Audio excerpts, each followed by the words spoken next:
Ngikubingelele mbukeli ngiphinde ngomukela kwesimanje sikulethela zona indaba ifika ngaso-ke isikhathi sekuvele-ke obunye-ke ubufakazi ngalo-ke ikhehla noma-ke umkhulu-ke owaboshwa-ke laphana-ke ngeminyaka yabo 2009. Mbukeli ngabe kuthini-ke okwakho ukuphawula uma ngabe-ke usuzele video engizokushiya nayo njengamanje awuye laphana-ke ezazo i-comment section sizwe uvo lakho mbukeli, siyabonga. Sanibonani nonke eMzansi. Ngithi angiphawule ngoGugu lo velayo enkundleni zokuxhumana eboshelwa ukuthi ureyphile ingane kadadewabo engazange ayireyiphe. UNtuzu unecala phambi kwaNkulunkulu ngoba unonto omdala namhlanje ekufanele ukuthi ingane wakhuluma naye, ingane yayisho ebantwini ithi akaze angithinta umalume. Ngaze ngambiza ngelinye ilanga ngathi, Ntuzu, ngizwa kuthiwa umfowenu kuthiwa hamba nomsayinela, kungani ungayi ukosayina? Igama lakhe lathini? Wathi ayikho into engingayenza ngoba mina obhuti onkankanka nomje ibona kufanele ukuthi bahambe bayokhuluma bona bathule.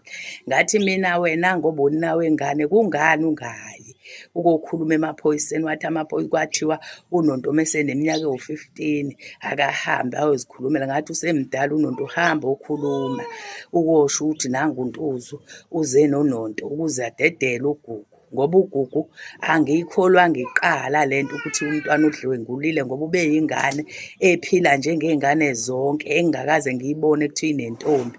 Ubekholwa lo mntwana, yikholwa leli engikhuluma ngalo. Waqala eZayoni, waphuma eZayoni wangena eWisile.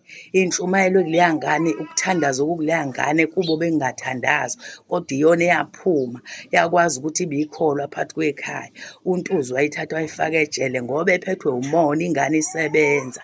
Wathathwa zonke iy'mpahla zami, ngisho imibhede ithengile kade isebenza ema-orintshini efemini. Waqedwa lapho wangamnaka umfowabo ngemikhuba yakhe. Le ngane uma ingaphuma angifisi mina ukuthi ihambe kubo ngoba kubo ngeke isayiphila leya mpilo ekade ilaphaya, ngoba angayibulala, mhlawumbe angayidlisa uphoyizeni ngoba unenhliziyo ebolile. Ngifisa mina inkantolo imthathe uNtuzu imvalele, usaphila usemusha, kufisa ukuthi adonse naye abuze ubuhlungu abuzisa ingane yakwabo engakaze ayibheke nangelilodwa ilanga, ingenzanga lutho, azi kahle ukuthi ayinacala, kodwa kuwuyena oyithatha oyivalela lapha ejele ngoba enenhloso zayo kade ey'fuyisa enhliziyweni.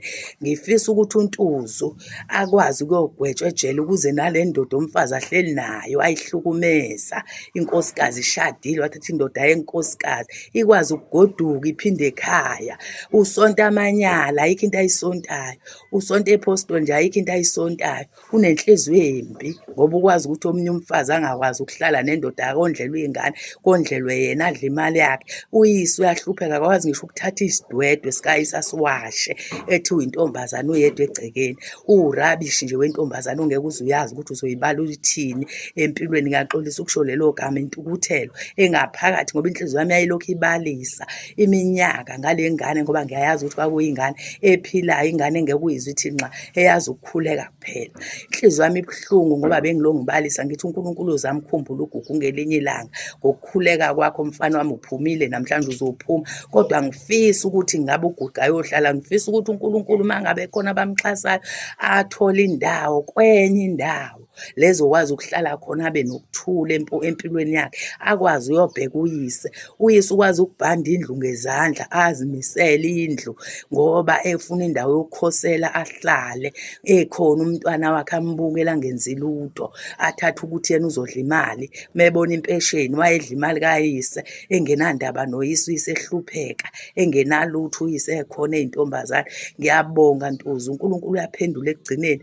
Uyabona incwadi kaMshumayeli wesithathu ithi konke kunesikhathi. Sesifikile isikhathi namhlanje sokuthi uGugu akhululwe, kodwa wena kufanele uyongena phakathi ejele ubuze ubuhlungu omzwise ebona iminyaka engaka engakaze enze lutho kwena ngenxa yenhliziyo embi onayo, ongayazi ukuthi wawunenhliziyo embi nje kwakwenze njani. Ngifisa ukuthi umthetho udlale indawo yayo, uGugu athole indawo lezi ahlala khona, athole ukuphumula ngoba uGugu umuntu oyikholo, angeke ayiphile ayiphile leya mpilo eseyiphilwa lapha. Ngisho ubaba wakhe ngiyabonga mezophuma esaphila ambone umntanakhe yize naye ubaba wakhe umbone ukuthi uphatheke kabi kodwa ayikho into azayenza ngoba uyikhehla mdala ugugile kodwa uNtuzi ukhona unesibindi sokuthatha ingane yakho abayibophe ayivalele ejele ngento ayazi kahle ukuthi unembezo yamudla. Namhlanje uNkulunkulu uphendulile-ke ukuthi kuze kulunge izinto akuvele iqiniso ngoGugu. Ngiyabonga kubo bonke abakhulumile nabayisukumele lento ukuthi ingane izikhulunywe isukuma umhlaba wonke ukuze ingane ithole ukukhululeka ngoba sasingazi ukuthi soyikhipha kanjani soyisiza kanjani. Ngiyabonga.